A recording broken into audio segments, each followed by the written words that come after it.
अखन अपने सब सुन रहल छी माँ दुर्गा एक्सप्रेस के शानदार प्रस्तुति बेतिया।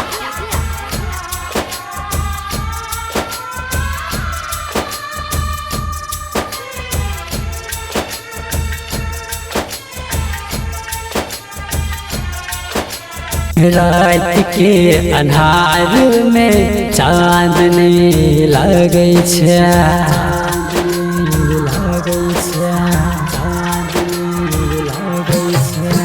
रात के अन्हार में चांदनी लगै छै। तोरा जब देखै छै हमर ई नैना गे, दिल हमर इधर के छै, दिल हमर इधर के छै।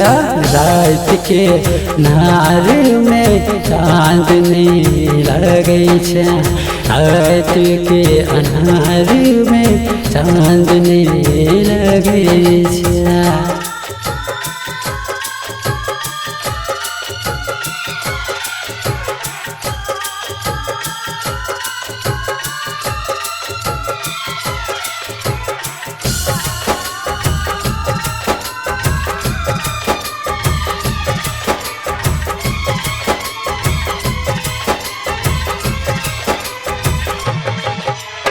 तू कहाँ से ले गए, सुन कौन गाँव जी में गए। तू कहाँ से ले गए,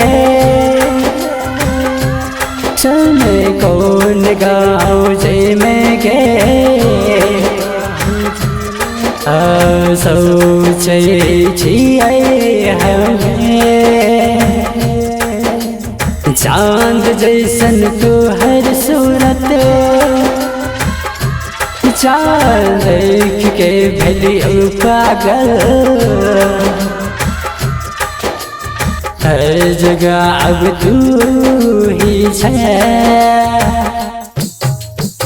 एक नशा हमरा दिल में धीरे धीरे छा गेलै। रात के अन्हार में चांदनी लगै छै, रात के अन्हार में चांदनी लगै छै। तोरा जब देखै छै हमर ई नैन गे, दिल हमर इधर के छै, दिल हमर इधर के छै। रात के अन्हार में चांदनी लगै छै।